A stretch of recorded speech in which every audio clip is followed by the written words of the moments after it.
On today's episode, we make a 6-ingredient pasta dish that got its name for the workers that used to cook it for their lunch over an open coal flame. The controversy of cooking this timeless classic with or without cream will get you in a week-long internet argument using some pretty harsh language. Today, my friends, it's all about spaghetti carbonara on I Could Teach You How to Make That.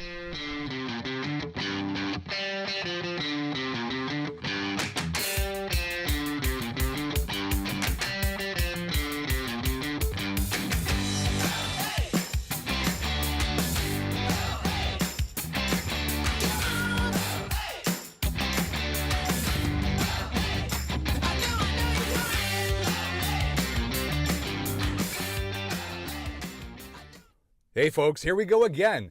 Episode 6 already, and today we get to make one of my favorite dishes to eat and cook. Before we get into it though, I want to let you know right off the hop, don't let the apparent simplicity of carbonara fool you. It may only have 6 ingredients, but it's what you do with those 6 ingredients that count.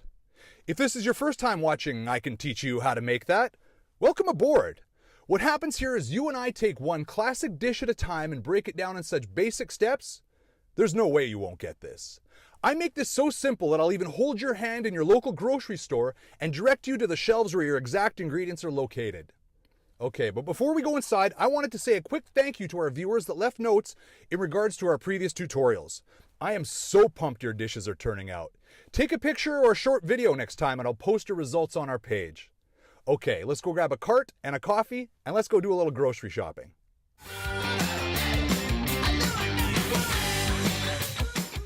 Well, we're making spaghetti, so head over to the pasta aisle and grab one box of the stuff. The brand I prefer to use is called Barilla. They've been around for 4 generations, actually been in business since 1877, and make a hell of a noodle. Hey, just a bit of a tip here, make sure you grab spaghetti and not spaghettini. Spaghettini is angel hair, it's still delicious, but not suitable for what we're doing here. So, just be careful and grab the spaghetti. Make your way over to the meat and cheese section and grab yourself one package of the pancetta ham. I'll go into more detail later on in the video of why I'm such a fan of this cured pork. Turn around and grab one package of pecorino cheese. It should be in the fridge right behind you. Find yourself over to the produce section and grab one bunch of green onions. While you're in the onion section, grab one bulb of garlic.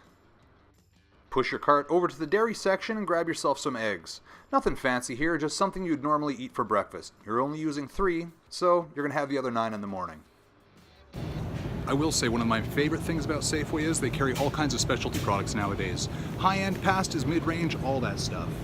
When I was growing up and you go to the grocery store, there was only 2 types of lettuce. Iceberg and crappy iceberg.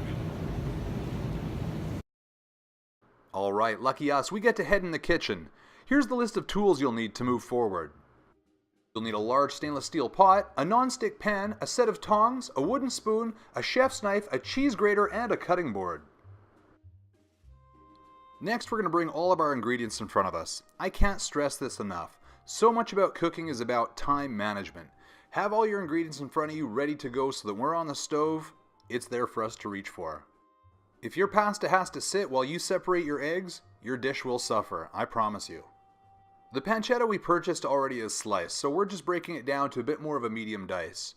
If your cuts aren't perfect, don't sweat it. It kind of breaks apart in the sauce anyway. Next, take 3 of your eggs and separate the yolks. You'll find they're a little easier to handle if you take them out about half an hour ahead of time. Just a tip.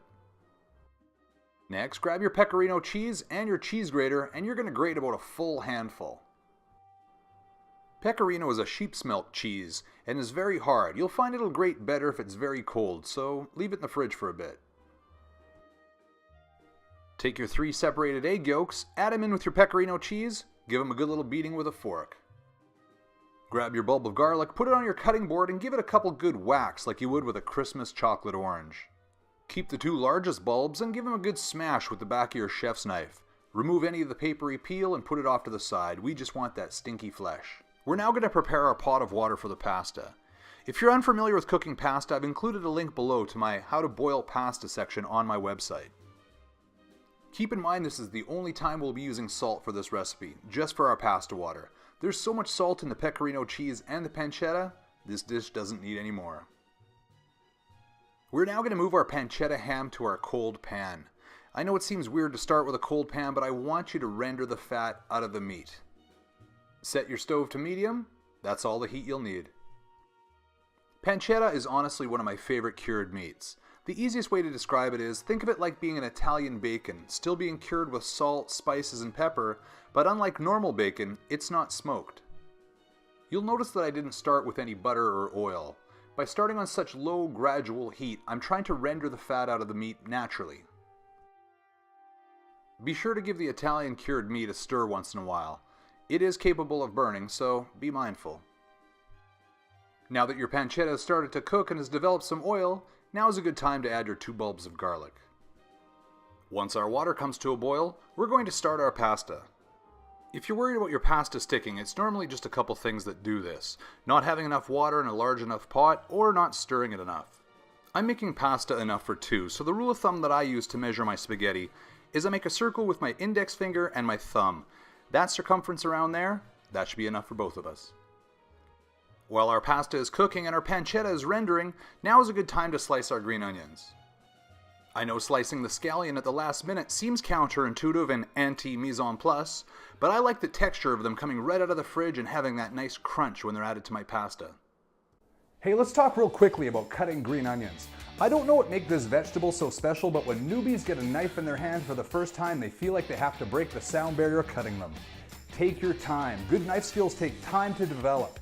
You're not going to get good at this overnight. Get good first, get fast second. Remember, this is a cooking show, not a bleeding show. And now, back to the stove. Once our pancetta has rendered down to the texture of a crispy bacon, we're ready for our next step. This is a stage where this dish takes a dramatic turn. We're going to use the actual pasta water that we're cooking our spaghetti and transfer it into some of the medium heat pan with the crisp pancetta. This is also the point we're going to remove our 2 bulbs of garlic. By adding the pasta water, it's actually serving 3 purposes. It's lowering the temperature of the pan to make it more accepting for the egg yolks and the cheese. It's releasing all the caramelized flavor from the bottom of the pan, and it's providing moisture to the sauce and the pasta. Feel free right now to give it a few shots of the cracked black peppercorn. This temperature really activates the oils in the pepper really well. Next, we're going to use our tongs and directly transfer our spaghetti right from the pasta pot into the pan. Normally I drain it in the sink, but I want some of that starchy pasta water in my sauce. This next step is critical to a perfect creamy sauce. Because our stove is set no higher than medium and we've lowered the temperature of the pan with the pasta water, the spaghetti is at the perfect temperature for us to incorporate our egg yolks and the pecorino cheese. You are now slowly and consistently adding more pasta water to the pan while constantly stirring. This is allowing the fat from the pancetta to emulsify with the egg yolks as well as delicately melting the sheep's milk cheese. And now let's go ahead and add our sliced scallion to our pasta. This sauce is unique in nature, that it's more of an emulsification like a hollandaise and less like a reduction cream sauce like an Alfredo. There are purists that can't even look you in the eye if you say you put cream in your carbonara, so you've been warned. This is why it's always good to remove your spaghetti from the pasta water while it's still al dente or firm to the tooth. The noodle will keep cooking and absorbing water with the sauce in the pan. Well, it looks like we're just about ready to eat. Let's divide these up into a couple bowls and pour ourselves a glass of wine.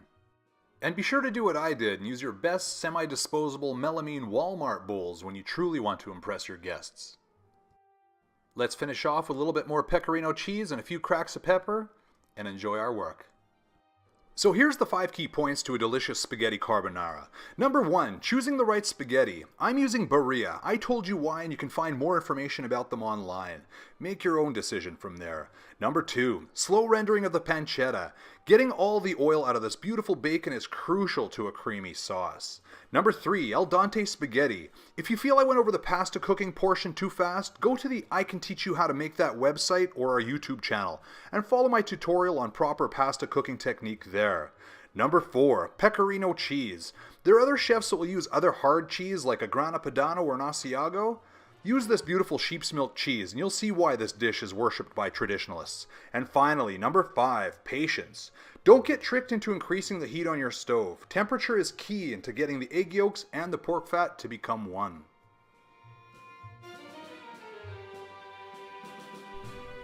So, how did it go? I'm curious. If your sauce broke or your pasta didn't work out, wash your dishes, restart the video, and fire it up again. Not that big a deal. If you found this video helpful though, do all the good regular internet stuff. Like, subscribe, and share. You know, be a good person. I hope you enjoyed cooking this pasta as much as I enjoyed explaining it. Until next time, I'm David Husero on I Can Teach You How to Make That. Bye for now.